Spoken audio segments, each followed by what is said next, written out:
The melted rocks still glowed in the distance of the destroyed city, once considered impenetrable. Harrenhal had experienced the fire of the dragons, whose magic made them an unstoppable force with which Westeros was conquered. But after the destruction of Harrenhal, the lords of Westeros would not surrender so easily. After the fall of Harrenhal, how did Aegon conquer the rest of Westeros? In this video, we continue the story of Aegon's conquest, so if you want to watch this series from the beginning, I'll leave the link in the description of this video. And for more videos of news, theories, and everything related to the universe of Game of Thrones and the Song of Ice and Fire, do not forget to subscribe to this channel. Welcome to the Three-Eyed Raven. Chaos and ash engulfed Harrenhal as men tried to escape the heat emanating from the rocks. This act of force had alerted the lords of Westeros, who could not underestimate Aegon the Conqueror. With the defeat of House Hoare and the extinction of his lineage, King Aegon headed south and east, where the loyal vassals of the Storm King, Argilac the Arrogant, had gathered at Storm's End, an impregnable fortress in the southeastern region of Westeros. However, fate had other plans for these brave warriors, as Queen Rhaenys and her dragon Meraxes flew over their lands, watching every move of their enemy. This was a very different war than the arrogant Argilac had experienced. He was a veteran in battle, but he had never faced the strength of the dragons, nor the military power of the Targaryen family. As the Targaryen troops marched toward Storm's End, Argilac thought he could defeat King Aegon alone and gathered his men in his stronghold. But from the air, Rhaenys watched them on her dragon and alerted Orys Baratheon to lead his troops to Storm's End, while the Targaryen men surrounded Storm's End. The story is told that old Argilac decided to be at the front lines with his men, a battle that would decide victory there. As Orys approached Argilac, the rain increased in strength as a foreshadowing of what was to follow. Argilac thought that with his men he could end the war. It is said that he had 3 times as many men as the Targaryen, but this did not frighten the Dragonblood troops. The battle lasted for hours into the night, and under a storm, which must have been very difficult for the men on both sides. But the dragons gave the Targaryen the military advantage.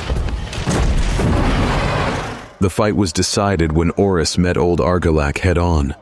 What happened next is described in the Book of Fire and Blood and reads as follows. When Orys Baratheon descended the muddy hill with his men, he found the old king facing 6 men, with as many dead at his feet. "Stand aside," Orys commanded, and dismounted to face the Storm King at his height, after offering him one last chance to surrender, to which Argilac replied with an outburst. So they fought, the aged warrior king with graying hair, and the fierce hand of Aegon with his black beard. It is said that both wounded their contender, but in the end, the latter Durrandon had his death wish granted with a sword in his hand and a curse on his lips. The death of their king completely disheartened the Tormentians, and as the news spread, the lords and knights of Argilac threw down their swords and fled. In the dark days following Argilac's fight with Orys, some were attempting to restructure the powers at Storm's End. A young woman named Argila, daughter of Argilac the Arrogant, had her heart filled with grief and rage at the death of her father and the fall of her kingdom. But she prepared a plan to hang on to power. Determined not to give up, she locked the gates of Storm's End, her ancestral home, and proclaimed herself Queen of the Storm. She was ready to resist until her last breath. She spoke to her men and warned them that those who run would pay with their lives. But a shadow began to fly over Storm's End. Queen Rhaenys, riding her majestic dragon Meraxes, flew towards the castle with the intention of speaking and convincing the woman. But the young Argila, full of pride and despair, promised the queen that she would rather die than kneel before the enemy. According to the book, she said the following: "You can take my castle," she challenged, "but you will only find bones, blood, and ashes." The young woman was willing to lose her life, but her men were not willing to sacrifice themselves. Many heard that Aegon the Conqueror was merciful to the survivors of Harrenhal, so they decided to open the city gates and surrender the young woman to Orys Baratheon. The men of Storm's End had treated her badly and had stripped her of her clothes.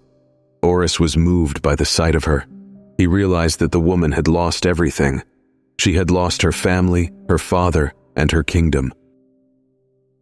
First, he removed her chains and began to tell her of her father's bravery and fight, of how this old warrior almost defeated him in battle, and in a gesture of respect and honor, he offered to become the new Lord of Storm's End and take her as his wife. The defeat of Storm's End sent a clear message to the rest of the kingdoms in Westeros.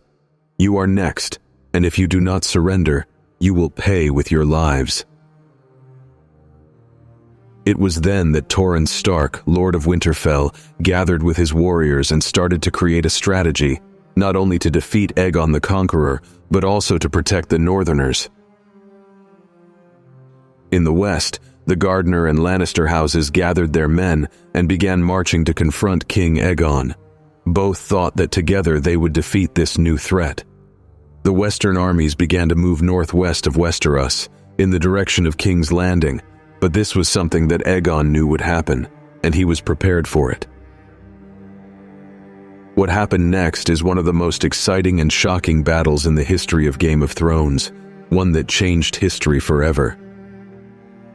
How did Aegon deal with the threat of the two most powerful families in Westeros? In the next video of this series, we will be talking about the battle that changed history as the conquest of Aegon Targaryen continues. But tell me, what are your thoughts on all this? Do you think it was a wise thing for Orys Baratheon to take possession of Storm's End? Or do you see it as a rather cruel action? Drop your opinion in the comments. And if you liked this content, I invite you to become a member of this channel. Each contributor will see their name at the end of all videos. And for more videos with theories, news, and stories from the Game of Thrones universe, don't forget to subscribe to this channel. You are on The Three-Eyed Raven.